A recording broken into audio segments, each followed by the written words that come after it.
Assalamualaikum warahmatullahi wabarakatuh. Kami dari kelompok 11 ingin mempresentasikan hasil diskusi kami yang berjudul Fraksinasi dengan Vakum Liquid Kromatografi.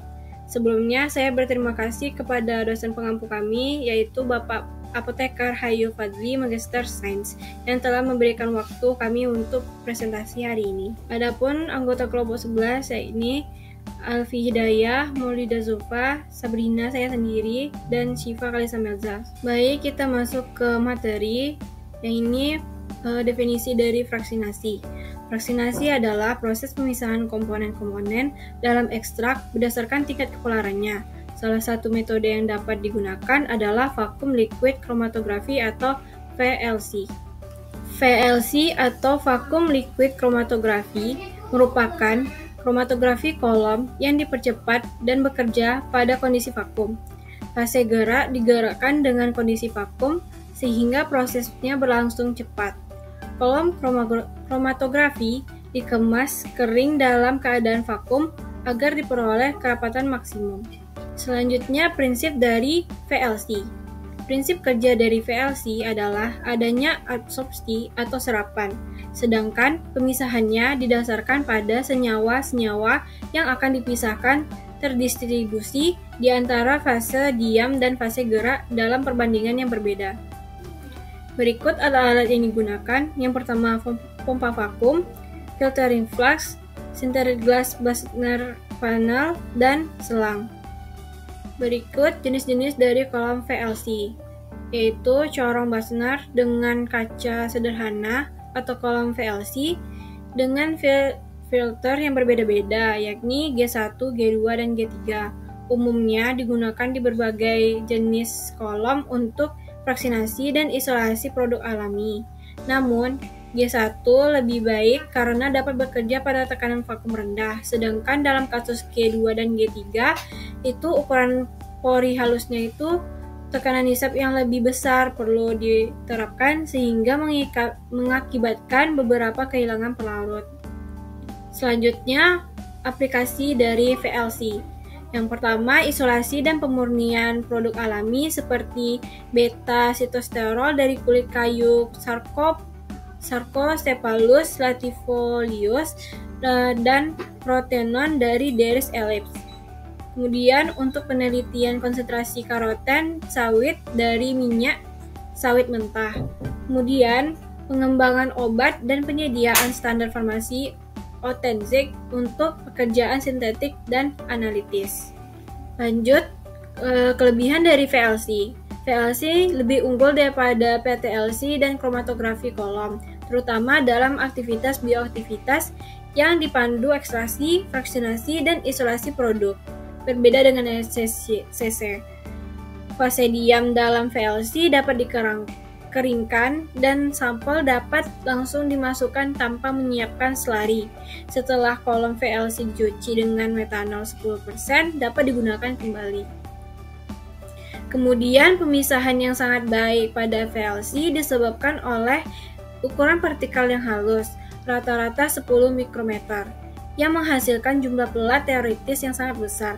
Pemisahan ini ekonomis dalam hal dukungan pelarut dan waktu pelaksanaan percobaan. Ini sangat berguna baik dalam campuran dalam jumlah besar maupun kecil, serta pemisahan kasar dan halus. Selanjutnya, pemilihan fase gerak VLC. Fase gerak dalam VLC digunakan sebagai pelarut untuk mengekstraksi sampel. Pemilihan pelarut didasarkan atas selektivitas, yakni pelarut yang hanya boleh melarutkan ekstrak yang diinginkan, sementara komponen-komponen lain dari bahan ekstraksi tidak terlarut. Seperti pada tabel, pelarut yang digunakan untuk melarut bahan aktif. Nah, ini ada air, etanol, metanol, kloroform, dan aseton. Dan berikut hal-hal senyawa-senyawa yang dapat dilarutkannya. Kemudian persiapan sampel. Sampel yang digunakan yakni ekstrak etanol daun makrove kacangan, fase diamnya silika gel J60, JF254, dan fase geraknya LUNN heksana banding etil asetat. Ekstrak etanolnya daun ekstrak etanol daun makrofag kacangannya ditambah silika gel, kemudian digerus homogen. Selanjutnya, sampel dimasukkan pada bagian atas kolom yang disebar secara merata lalu diletakkan kertas saring di atasnya. Kemudian, kolom dihisap sampai kering pada setiap pengumpulan fraksi. Tahap fraksinasi menggunakan pelarut dengan tingkat kepularannya meningkat. Diperoleh fraksi-fraksi yang selanjutnya dianalisis menggunakan KLT. Kemudian, monitoring dari fraksinasi. Hasil fraksinasi yang terpilih setelah dilakukan pengujian dengan KLT ditotolkan pada 4 KLT preparatif. Selanjutnya, dielusi menggunakan fase gerak yang sesuai. Hasil pemantauan fraksi dengan 4 KLT diperoleh senyawa berdasarkan tingkat kepolarannya, yaitu fraksi nonpolar, fraksi semipolar, dan fraksi polar. Berikutnya, metode analisis kualitatif dan kuantitatif. Yang pertama, metode analisis kualitatif. Metode ini digunakan untuk mengidentifikasi keberadaan atau karakteristik fraksi dalam sampel tanpa mengukur konsentrasinya. Beberapa contoh metode kualitatif termasuk uji warna, reaksi kimia, spektroskopi inframerah, spektroskopi nuklir-magnetik atau NMR, dan kromatografi massa atau GC atau MS atau LC-MS. Selanjutnya, metode analisis kuantitatif. Metode ini digunakan untuk mengukur konsentrasi relatif fraksi-fraksi dalam sampel. Beberapa contoh metode analisis kuantitatif termasuk kromatografi cair tinggi kinerja atau HPLC, yakni spektroskopi ultraviolet visible atau UV-Vis, titrasi, dan metode berdasarkan berat molekul seperti analisis berat molekul melalui spektrometri massa. Kemudian, sumber referensi untuk metode analisis kuantitatif dapat ditemukan dalam buku-buku teks tentang analisis instrumental atau analisis kuantitatif, serta dalam panduan metode yang diterbitkan oleh badan-badan standar seperti ASTM, ISO, atau OAAC. Kemudian, penggunaan spektroskopi dan analisis spektroskopi massa. Penggunaan spektroskopi massa yang pertama untuk identifikasi senyawa, analisis kuantitatif, dan penentuan berat molekul. Kemudian, validasi dari metode analisis, yakni yang pertama kita validasi spesifisitas, pastikan metode dapat mengidentifikasi fraksi tertentu dengan benar dan tidak memberikan hasil positif palsu. Ini melibatkan pemahaman karakteristik kimia dari fraksi yang diidentifikasi. Selanjutnya, linearitas. Validasi metode harus menunjukkan bahwa respon metode adalah linear terhadap konsentrasi atau jumlah fraksi dalam sampel.